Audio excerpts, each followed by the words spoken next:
कोई फौजी आएगा वो इलेक्शन कराएगा, फिर इलेक्शन लड़ेंगे, फिर आ जाएंगे। हिंदी देखिए, आप लाहौर देखिए, आपको वोट मिलते हैं 3000 4000 वोट। मैं यही तो अर्ज कर रहा हूँ कि आप जिस तब्दीली की बात कौन से जमाने की बात कर रहे हैं 3000 4000 वोट, अभी तो 20000 वोट लेकर आए हैं सिर्फ। लाहौर में और पिंडी में आपके 3000।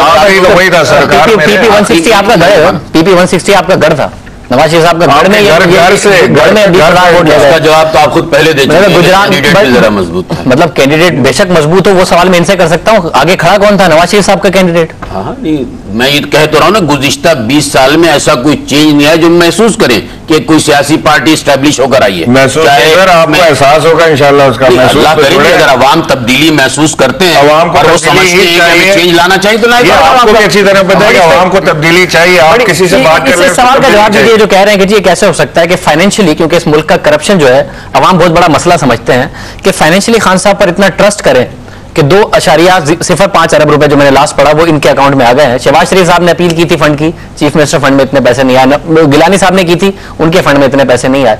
इन पर अगर अवाम इतना ट्रस्ट करती है, फाइनेंशियल क्रेडिबिलिटी इनकी इतनी ज्यादा है, तो क्यों नहीं इनको वोट देगी? आपको क्यों नहीं लगता इनको वोट पड़ेगा? नहीं, देखिए बात यह है कि अगर हम ये कहें कि समाजी एक्टिविटीज और सियासी एक्टिविटीज को अगर आप मर्ज कर रहे हैं तो नामुनासिब बात है। इसलिए कि अगर अब्दुल सत्तार ईदी भी बहुत बड़ी शख्सियत है, बहुत फंड मिलता है, लोग लाइन लगाकर पैसे देते हैं, लेकिन ये मतलब उसका तो नहीं कि कोई अब्दुल सत्तार ईदी को पाकिस्तान का वजीर आजम या सदर बनाना चाहता है। खान साहब की इस हद तक कि जो उनका क्रेडिट है, जो हॉस्पिटल उन्होंने बनाया, लोगों ने महसूस कर रहे हैं। देखिए महसूस गलत कंपैरिजन आप कर रहे हैं। कंपैरिजन की बात, खालिसतन फलाही आदमी है, उनका अपना मकाम है इसके अंदर, और वो सियासत में आए या ना आए वो उनकी मर्जी है। लेकिन खान साहब एक बड़ी सियासी जमात के चेयरमैन हैं, सियासी जमात चलाते हैं, लोगों का ट्रस्ट है। आप कहीं पे चले जाए, बाहर लोगों से पूछें, किसी से बात करें, शाहजेब आप किसी लेमैन से पूछें क्या इस मुल्क को कौन बेहतर कर सकता है, बोलते हैं इमरान खान। आएगा कैसे आएगा? उसको सिस्टम उसके साथ नहीं है, सिस्टम नहीं है हमारे साथ। ये सिस्टम सही करना पड़ेगा। ये शाहजेब ये सिस्टम ठीक होगा, ये मैं आपसे फिर कह रहा हूँ, इनएविटेबल है। जितना चाहे जोर लगा लें, जो मर्जी कर लें, ये जो अभी सैलाब आया ना, इस सैलाब के बाद आप देखिएगा यहाँ क्या होता है। सब आप नहीं समझते बड़ा हाई टाइम है पीएमएलएन के लिए कि या तो अपनी अपोजिशन के जरिए कोई कारकर्दगी दिखाते हैं, क्योंकि पंजाब हुकूमत नहीं डिलीवर कर पा रही, यहाँ मरकज में पीपल्स पार्टी नहीं डिलीवर कर पा रही और अपोजिशन भी नहीं डिलीवर कर पा रही। अगर आप लेना चाहेंगे तो मैं कहूंगा कि कल से शुरू करना चाहिए। ये जाती राय अपनी लीडरशिप को नहीं देते, आप इजलासों में अक्सर जा रहे होते हैं। मैं ये अर्ज कर रहा हूँ ना कि लोग, ये मैंने पहले भी कहा कि बेचैनी और इस्तराब तो मौजूद है। ये बेचैनी और इस्तराब का इदराक है नवाज शरीफ साहब को। मैं ये पूछना चाह रहा हूं, मैं अर्ज कर रहा हूं ना कि वो बार बार इजहार करते हैं लेकिन कर नहीं रहे, उन्हें करना चाहिए। मैं भी कहता हूं कि पाकिस्तान की जब लीडर को इदराक होता है तो बात सिर्फ इजहार तक नहीं महदूद रह जाती। इंशाल्लाह होगा, इजहार होता है तो अमली इक़दामात होते हैं। देखिए शाहजेब, बात यह है कि अभी जो वक्त गुजर रहा है उसमें दिन ब दिन पाकिस्तान पीपुल्स पार्टी मजीद गलतियां कर ही रही है। देखिए मिसाल के 2 दिन पहले नैब का मैंने जिक्र किया जो किया, तो मैं ये समझता हूं कि शायद वक्त आ गया है। अब लीडरशिप कब फैसला करेगी, ये लीडरशिप अब बहरहाल अभी शायद मजीद मॉनिटर कर रही है या थोड़ा वक्त देना चाहती है। फैसला किस किस्म का होगा जी? पार्लियामेंट में एजिटेट करेंगे या सड़कों पर पब्लिक को लाएंगे? क्या करेगी आप? ये तो देखिए, जैसे अभी इमरान इस्माइल ने भी कहा था कि साहब उसमें मिड टर्म इलेक्शन की बात पहले भी आई थी और वो फिर यह कहा गया कि साहब नहीं, हम इस मरहले पर अभी नहीं करें।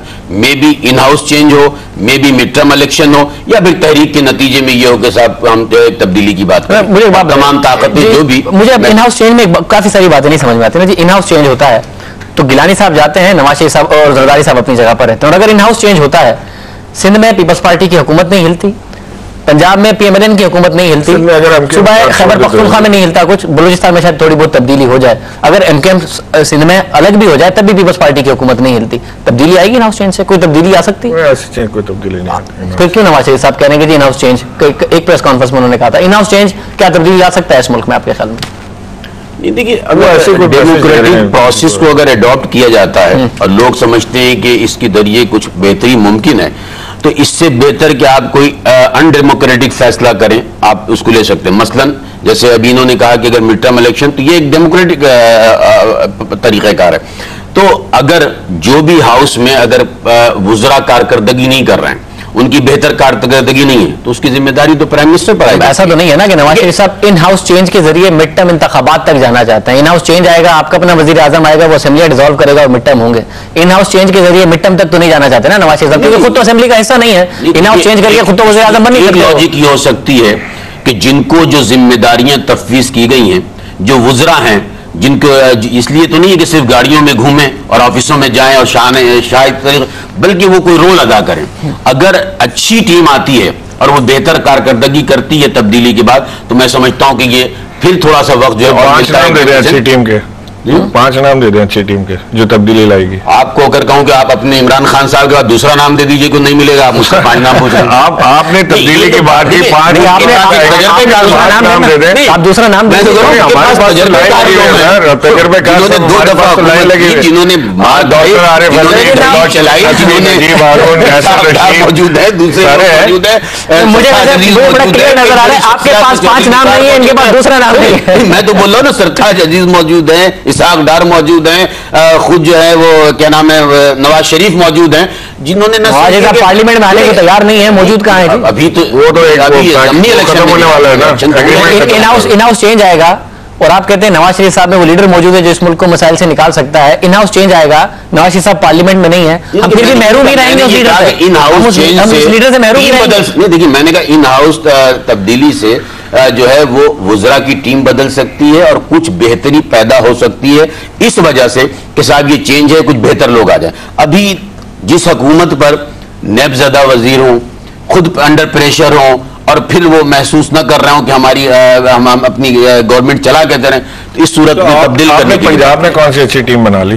पंजाब में आप देखें क्या हो रहा है, किस तरह से पंजाब में टीम वैसे ही, जैसा आपने से सवाल किया था ना इमरान खान साहब के बाद कोई दूसरा नाम तो बताएं। मैं आपसे कहूं पंजाब की टीम में और काबीना में जरा शहबाज शरीफ साहब के बाद दूसरा नाम तो बताएं। मैं तो सोच रहा था मैं तो सोच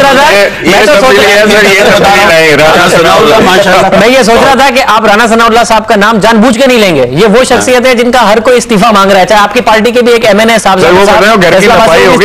बाकी अभी उसने कहा जो 1 इंच भी आगे तोड़वा दो मेरे, उसने कहा कि भी राना सनाउल्लाह ने कहा कि 1 इंच भी अगर आगे तोड़ दें, उसने कहा आपने नाप मेरी जिम्मेदारी। ये बड़ी इंटरेस्टिंग है। वैसे सियालकोट वाकये की भी कमेटी ने जो है वो सारी की सारी जो भी फाइंडिंग्स थी वो दे दी, सुप्रीम कोर्ट ने फैसला दे दिया। एक अगर आज तक किसी कमेटी का फैसला नहीं आया तो राना सनाउल्लाह साहब की घर की कमेटी थी, वो जो ऑफिस की कमेटी थी कि जी वो नक्शे के मुताबिक है या नहीं, उस कमेटी का फैसला नहीं आया आज तक। बड़ी उसूल पसंद काबीना और बड़े उसूल पसंद शख्सियत है शहबाज शरीफ साहब की। राना सनाउल्लाह साहब का आपने नाम लिया था तो मैंने क्या सवाल पूछ लूं आपसे, बाकी सारे फैसले आ गए वैसे।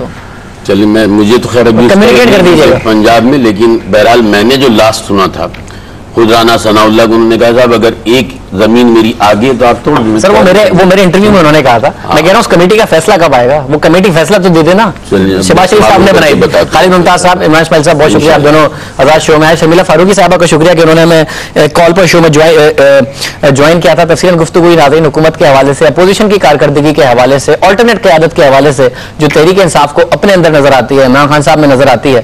और इस वक्त खालिद मुमताज साहब की राय है कि नवाज शरीफ साहब को अब जेन्युइनली अपोजिशन करनी चाहिए। जो फ्रेंडली अपोजिशन का नाम मिला PMLN को वो सिर्फ जमहूरियत को बचाने के लिए था इनके ख्याल में। बट बहरहाल जी हमने आगाज किया था चौधरी निसार साहब के स्टेटमेंट से। वो कह रहे हैं कि जी हम तो टाइम देना चाहते हैं, हुकूमत खुद इंटरेस्टेड नहीं है। और जब खुद इंटरेस्टेड ना होने की बात की जाती है तो वो हुकूमत की अपनी काबीना, हुकूमत की अपनी करप्शन, हुकूमत पे अपने इल्जामात की वजह से की जाती है। shahzeb@businessplus.tv ईमेल एड्रेस आपकी स्क्रीन पर है। आप हमारा फेसबुक पेज भी विजिट कर सकते हैं, न्यूज़9 प्लस पे शाहजेब खानज़ादा। आप देखते रहिए बिजनेस प्लस।